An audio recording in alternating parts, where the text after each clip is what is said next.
Thank you so much for joining us with all those details. The stock is higher by 5%. Talking about Canara Bank now, had a decent run this year, up over 50%. And today also the stock has been buzzing in trade. Earlier today, we spoke to LV Prabhakar, who's the Managing Director and Chief Executive Officer at Canara Bank. And he informed that Canfin Homes will get a new CEO before this fiscal end. Listen in. The MD CEO will be assuming the charge maybe before this financial year. And he will be from the industry and he will be from the same financial sector.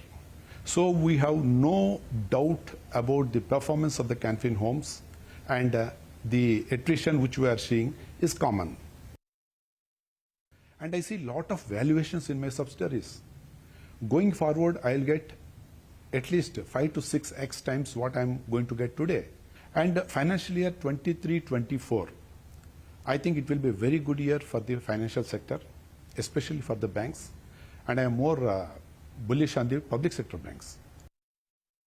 Credit September, you have seen Canara Bank has grown at 20% YoY growth in credit. Now coming to the liability side. 7th October, I have increased the retail term deposit rate to 7% for general public, 7.5% for the senior citizens, when the market rate was only 6%, 5.8%. In 3 weeks, we have garnered huge amount of retail term deposits under 666 scheme, that is 660-day scheme, and also 1 year, 1.5 years, 5 years.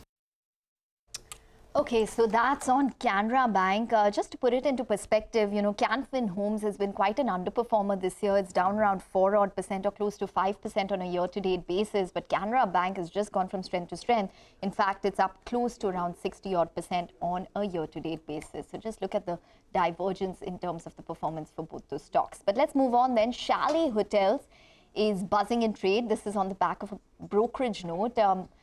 Manglam is here to tell us more. Manglam, tell us. Well, you know, towards the end of the year, we usually see a lot of hotel stocks move around. And this time around, there's a brokerage note initiation coming in from Prabhudas Lilladher on Chalet Hotels. Remember, this is a Raheja Group company, which also runs hotels, you know, under the brands of JW, Marriott, Westin, etc. Best place to ride the industry upcycle is what PL believes this company has, because it's got a strategically located metro-centric hotel portfolio, which, of course, is usually better for unit economics of the hotel industry. They have requisite pricing power amid affiliation with the marquee global brands, the names that I just mentioned, and they expect revenue and profit compounding of anywhere between 19 to 68% between FY23 and FY25. So revenue to profit compounding of 19% on revenue, 68% on the profit tells you about the operating leverage of the company itself. As a result of which, they have a target price of 455 rupees, which is about 100 rupees